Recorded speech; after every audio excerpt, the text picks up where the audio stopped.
नमस्कार, आपण पाहतात कटू सत्य लाईव्ह न्यूज.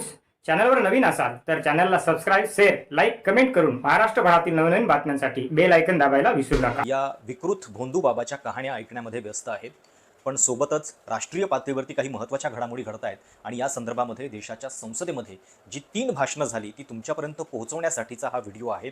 3ही भाषणं वेगवेगळ्या विषयांवरची जरी असली तरी हे 3ही विषय सध्याच्या काळामध्ये महत्त्वाचे आहेत.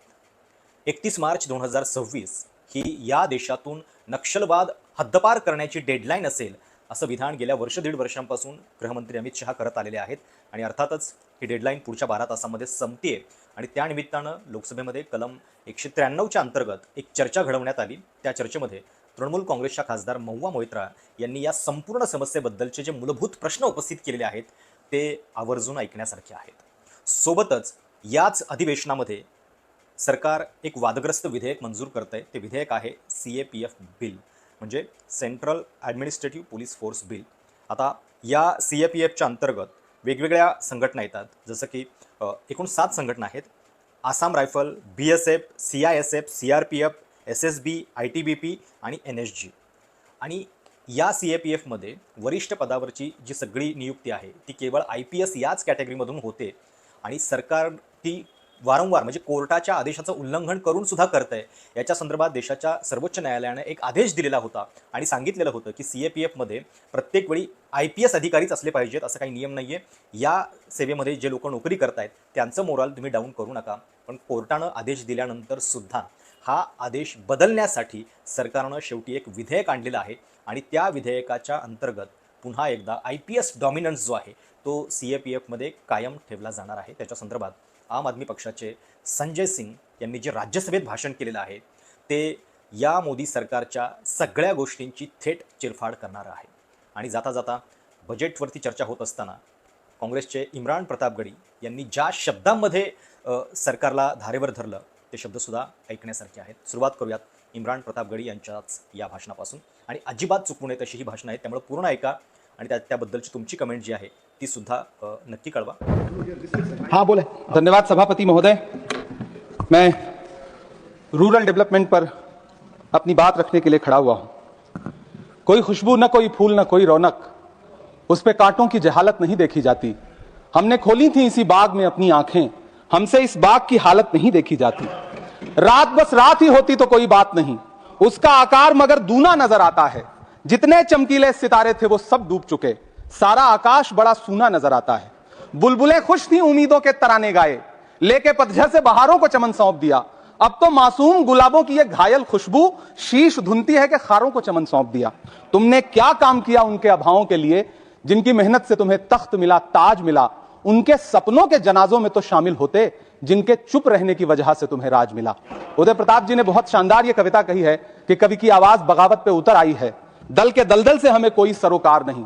तुमने इस देश की तस्वीर बिगाड़ी ऐसे जैसे इस देश की मिट्टी से तुम्हें प्यार नहीं. वरना अंजाम वही होगा जो पहले भी हुआ. कुर्सी तो कुर्सी है, निगाहों से उतर जाओगे. मौत आनी है जब आएगी तुम्हारी खातिर, मौत से पहले बहुत पहले ही मर जाओगे. मैं माननीय मंत्री जी यहां पर मौजूद हैं.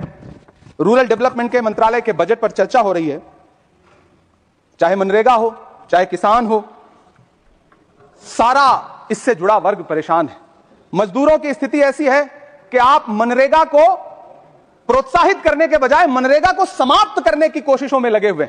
सच बात यह है कि राज्यों पर भार डाल करके आप मनरेगा खत्म कर देना चाहते हैं और उसके लिए आपने नाम लिया है कि आप उसका नाम बदल करके बिग्राम जी करके उसके पीछे आप इसको छुपा लेंगे. गांवों में सड़कों की स्थिति खस्ता हाल है. चाहे उत्तर प्रदेश हो, चाहे मध्य प्रदेश हो, चाहे गुजरात हो, चाहे राजस्थान हो, गांवों में सड़कों की स्थिति ऐसी है कि किसी गर्भवती महिला को अगर अस्पताल ले जाना हो तो सड़कें ऐसी हैं कि उन पे चलने वाले वाहन शायद अस्पताल तक महिलाएं पहुंच भी नहीं पाती हैं, उनका प्रसव रास्ते में ही हो जाता है. महोदय, गांव में हालत यह है कि किसान आपके सामने सरकार के सामने लगातार अपनी मांगे लेकर के खड़ा रहा, लेकिन इस सरकार ने दिल्ली के रास्ते की तरफ कूच करने वाले किसानों की राह में फूल नहीं बिछाए बल्कि कीलें बिछाई. महोदय, आज पूरा देश इस संसद को देख रहा होगा. पूरे देश की सीमाओं पर 15,000 किलोमीटर भारत की सीमा को सुरक्षा करने वाले हमारे जवान, हमारे अधिकारी आज हमारी इस डिबेट को सुन रहे होंगे. और वो देख रहे होंगे कि किस तरह से मोदी जी की सरकार उन जवानों के साथ, उन अधिकारियों के साथ जो अपने प्राणों की आहुति देकर देश की रक्षा करते हैं, उनके साथ अन्याय करने जा रही है, घोर पाप करने जा रही है। इसलिए महोदया, मैं इस बिल के विरोध में अपनी बात कहने के लिए खड़ा हुआ हूं। एक फिल्म आई थी बॉर्डर, उस फिल्म का गाना था, संदेशे आते हैं हमें तड़पाते हैं, जो चिट्ठी आती है तो पूछे जाती है कि घर कब आओगे। हम तो पार्लियामेंट का सेशन खत्म होता है घर जाते हैं, लेकिन हमारे वो जवान जो सीमाओं की रक्षा करते हैं वो घर नहीं जा पाते। दिवाली हो, होली हो, तमाम त्योहार हो, शादी हो, ब्याह हो, चाहते हुए भी अपने घर नहीं जा पाते। महोदया, देश की 15,000 किलोमीटर की सीमा की सुरक्षा ये सीएपीएफ के जवान और अधिकारी करते हैं। और मैं बड़ी विनम्रतापूर्वक आपके माध्यम से सरकार से पूछना चाहता हूं, क्या उनकी मौत को आप शहीद का दर्जा भी देने को तैयार नहीं है? शर्म नहीं आती आपको? आप हमारे जवान जो शहीद होते हैं, सीएपीएफ के, बीएसएफ के, एसएसबी के, सीआईएसएफ के, सीआरपीएफ के, आईटीबीपी के, उनको शहीद का दर्जा भी नहीं देते। सीआरपीएफ के 40 जवान पुलवामा में शहीद हुए, उनके नाम पर घूम घूम कर पूरे देश में प्रधानमंत्री ने वोट तो मांगा, लेकिन उनको शहीद का दर्जा नहीं दिया। कितना बड़ा गुनाह आप उनके साथ कर रहे हैं। महोदया, मैं आपको बताना चाहता हूं कि पिछले 50 वर्षों में एक दो नहीं, तमाम कमेटियों ने सीएपीएफ के अधिकारियों के पक्ष में रिपोर्ट दिया, रिकमेंडेशंस दिया, सरकार से अनुरोध किया कि उनको उनका अधिकार मिलना चाहिए। और यह अधिकार क्या है महोदया? 2025 मई का सुप्रीम कोर्ट का निर्णय है जो कहता है cadre review with in 6 months, slowly reduce the deputation of IPS officers with in 2 years। यह सर्वोच्च न्यायालय का निर्णय है, कोई हमारे घर से निकला हुआ निर्णय नहीं माने वाला। और यह सर्वोच्च न्यायालय का निर्णय महोदया, ये लोग बदल रहे हैं, ये पूरा देश आज देख रहा है इनको। इसके पीछे कारण क्या है? वो कहते हैं कि पे लेवल 10 पे गजेटेड ऑफिसर्स के रूप में आईपीएस भी भरते हैं, यूपीएससी का एग्जाम पास करते हैं, और जो सीएपीएफ के अधिकारी हैं वो भी पास करते हैं। इसके आधार पर निर्णय आया।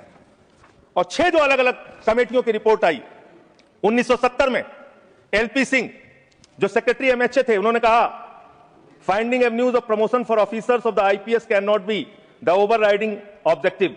It would be very harmful to the morale of the force if in और anxiety to put IPS officers as commandants we were to deny promotion to experienced officers who have worked hard and proved themselves। फिर दूसरी report आई 66 से 77 में KF Rustam जी की first director general BSF. तीसरी report आई V G कानेतकर की 1966 में। फिर चौथी रिपोर्ट आई 2008 में आईएमएम अहमदाबाद की। फिर 5वीं रिपोर्ट आई 2015 में 7th पे कमीशन की। और 2 महत्वपूर्ण रिपोर्ट आई, मुझे लगता है चिदम्बरम साहब यहां नहीं बैठे होंगे, एक चिदम्बरम साहब की कमेटी की रिपोर्ट आई और एक एस्टीमेट कमेटी को चेयर कर रहे थे आपके आदरणीय पुरोधा भारतीय जनता पार्टी के पूर्व अध्यक्ष मुरली मनोहर जोशी जी।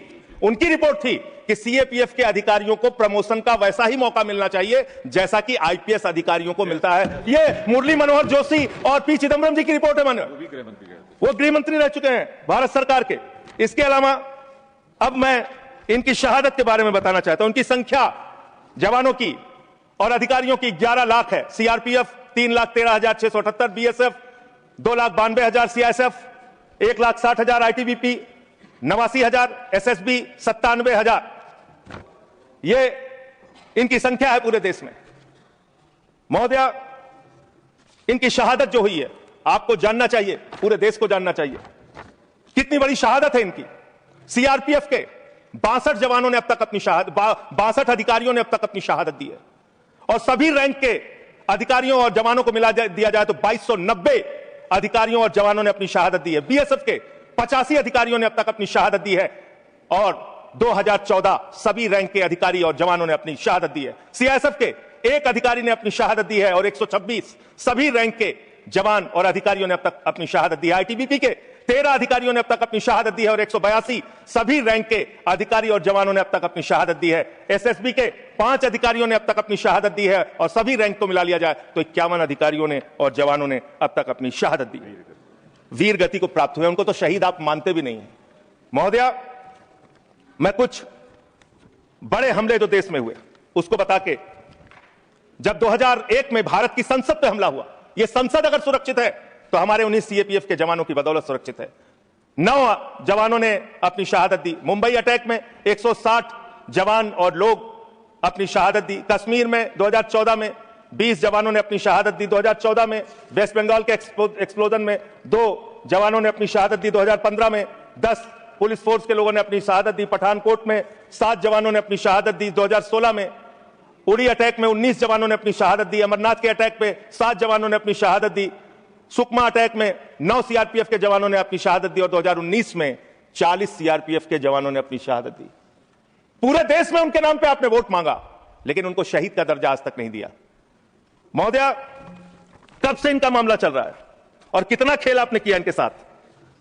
आप देखिए, 2010 में सीआरपीएफ के एक असिस्टेंट कमांडेंट की भर्ती होती है, 15 साल में कोई प्रमोशन नहीं।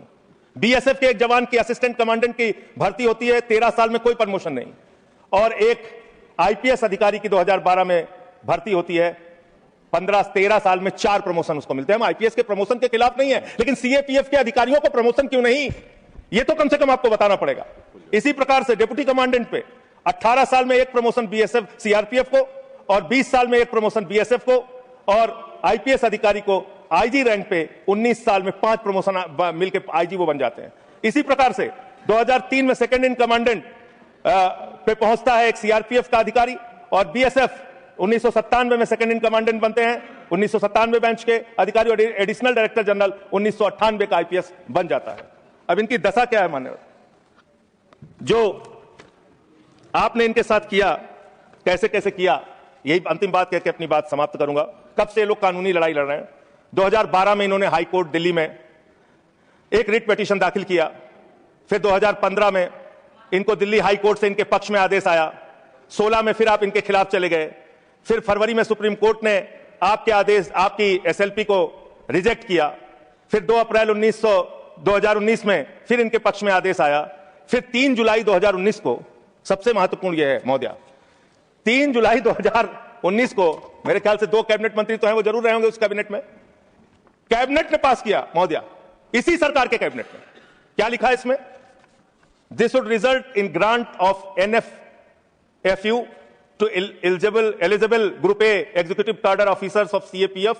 The decision would also benefit Group A executive cadre officers of CAPF for availing the benefit of NFSG at an enhanced rate of 30% as per guidelines. ये आपके कैबिनेट का आदेश है। कैबिनेट का आदेश आप खुद ही पलट रहे हैं। जो 2019 जुलाई में आपने इन अधिकारियों के पक्ष में एक निर्णय लिया, उसको आप खुद से पलट रहे हैं। महोदया, मैं आपके माध्यम से इस सरकार से कहना चाहता हूं, इन जवानों के साथ, इनके अधिकारियों के साथ ये अन्याय मत कीजिए। ये देश आपको माफ नहीं करेगा। ये भारत की सुरक्षा करते हैं, सीमाओं की सुरक्षा करते हैं, संसद की सुरक्षा करते हैं, एयरपोर्ट की सुरक्षा करते हैं। इन जवानों के साथ ये घोर अन्याय मत कीजिए। हालांकि आपको अन्याय करने की और अपमान करने की आदत है। स्वर्गीय बीजू पटनायक जैसे बहादुर व्यक्ति की आपने अपमान किया। बीजू पटनायक जैसे बहादुर, मैं महोदया इसी से मैं खत्म कर रहा हूं। 1948 में पंजाब रेजिमेंट को युद्ध के वक्त बीजू पटनायक जी ने एक पायलट के तौर पर सीमा पे पहुंचाया था। आप उनको सीआईए का एजेंट कहते हैं। शर्म आती है आपके ऊपर। ये आप कर रहे हैं। आप अपमान करते हैं लगातार जिन्होंने इस देश के लिए अपना योगदान दिया। महोदया, मैं आपके माध्यम से बस खत्म कर रहा हूं, 1 मिनट में खत्म कर रहा हूं। महोदया, मैं आपके माध्यम से कहना चाहता हूं, देश पर ध्यान दीजिए, देश के लोगों की चिंता कीजिए। आज जब मैं आ रहा था तो यहां पे पता चला, आप तो कहते हैं ये देश नहीं झुकने दूंगा, ये देश नहीं झुकने दूंगा। आपके लोग पंजाब के, हरियाणा के, राजस्थान के, रूस के अंदर फंसे हुए हैं सैकड़ों दिनों से, और आज तक आप उनको ला नहीं पा रहे हैं। देश की सुरक्षा के बारे में आपको ध्यान नहीं, विदेश नीति के बारे में आपको ध्यान नहीं, आपकी विदेश नीति का कोई अता पता नहीं। बावजूद इसके आप एक बिल लेके आ रहे हैं जिससे कि अधिकारियों का हक छीनने और मारने का काम आप कर रहे हैं। मैं इस बिल के विरोध में हूं, और जो अमेंडमेंट्स हमने दिए हैं उसको सरकार स्वीकार करती है और इसको बिल को सिलेक्ट कमेटी में भेजती है, तो इसका पूरा अध्ययन किया जाएगा। I stand today on behalf of my party, the All India Trinamool Congress, to participate in a discussion on left-wing extremism in India. It is richly ironic when today India, along with so many other parts of the world, is reeling under the terror of the right wing, when the West Asia crisis is enveloping the whole world. when this government has neither given us any answers as to what our Honorable Prime Minister was doing in Israel 2 days before the Iran-Israel war started, nor have the people of India been given any clear roadmap as to how our energy crisis is going to unfold. When queues are forming outside petrol stations, when black marketeering of LPG cylinders is going on, when airfares have exploded because the ministry has removed the airfares cap, suddenly you're having a discussion on left-wing extremism. Why? Because this beleaguered government, and more specifically the Honorable Home Minister, wants to use this as an excuse to pat himself on the back. For the BJP MPs and their allies to stand up and say, look, how great is Mr. Amit Shah ji, sabko thok ke thanda kar diya. We are not stupid. Indians are not stupid. We can see this discussion and its timing for what it is, which is merely a diversion from what else is going on in the world and in India on the streets. Now, when we look at left-wing extremism in India, where did it start? It can be traced back to the peasant uprising in Naxalbari, in my state, in West Bengal, in the Siliguri area, 1967. It was a movement led by Charu Majumdar, Kanu Shannal, and Jongol Shantal.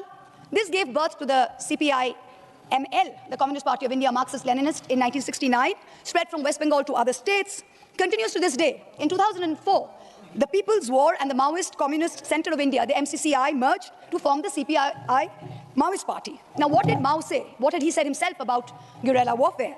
Mao had said, a guerrilla must move amongst its people in the same way that a fish swims in the sea. So what started as an agrarian uprising in a small corner of West Bengal gradually evolved into a major security threat for all of India, internal security, peaked in the late 2000s. When LWE was at its peak in 2011, approximately 180 districts, that's about 22% of the 800 districts of India, was under the grip of LWE. And there was a red corridor. This red corridor spread across central and eastern India. There was Chhattisgarh, Maharashtra, Andhra Pradesh, Telangana, Jharkhand, Orissa, Bihar, parts of Bengal. Over time, this corridor has shrunk significantly. Now it's contained to merely about 3 states, Chhattisgarh mostly, Jharkhand, parts of Maharashtra. Now, this insurgency was led by guerrilla-style warfare. It was targeting police, civilian infrastructure, and civilians, led to hundreds and thousands of civilian deaths. But LWE, left-wing extremism, did not just happen overnight. It's not something that just came out of the earth.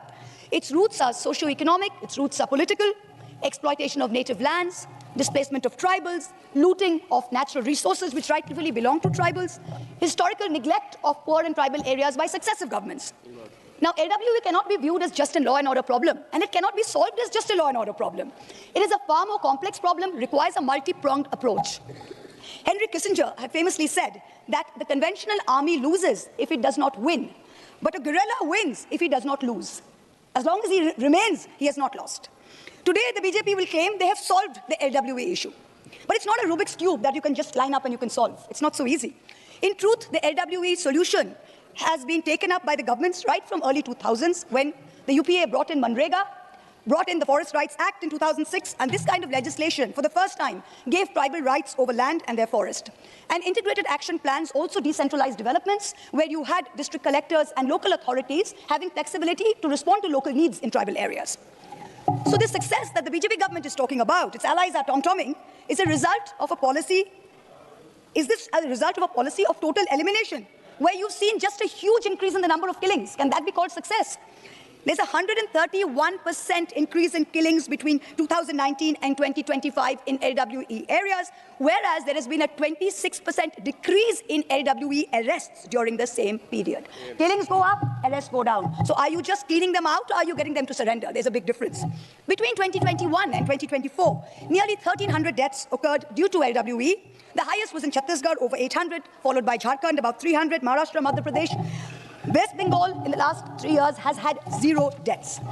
But let's look at, apart from just killings increasing, what else has the government done for these areas? Let's look at funds. When we look at unutilized funds, security-related expenditure and special infrastructure schemes for LWE areas did not utilize 14% of its funds in 25-26. Financial year which has just ended, 14% of funds meant for this area were not utilized by this government. When we look at the security forces, this area security force deployment is at its peak outside of Jammu and Kashmir, outside of Manipur. These are the most militarized areas. There are over 1 lakh vacancies in the Central Armed Police Forces in 2025 and a 70% increase in vacancies in the year 24 to 25. Let's look at suicides. CRPF, with heavy deployment of CRPF in these areas, nearly 160 suicides in the last 3 years, increased by 22% between 2024 and 2025. Look at the next piece of data. Resignations among CRPF increased by 290% between 2020 and 2025. 3x increase in 5 years. Tribal rights. You had 121 tribals who were wrongfully held responsible for the 2017 death of 25 CRPF Jawans in Sukma. They were all acquitted. They were first tried under UAPA, jailed. They were all acquitted by the National Investigative Agency. But they spent years in jail from 2017 to now. Let's look at infrastructure in the LWA areas. What has the government done? In its report on the Standing Committee on Rural Development and Panchayati Raj, which is chaired by my friend Saptagiri Ulka, who was a speaker before me, we are looking at road connectivity. Now, under PMGSY, there's another vector, which is a road connectivity project for LWA areas. Now, this was launched in 2016. The deadline for the completion of this was 2020. They had to extend it to 2025. 12,000 kilometers of roads were sanctioned. Till now, only 9,500 has been completed. 2,700 kilometers is lying untouched. Funds still there.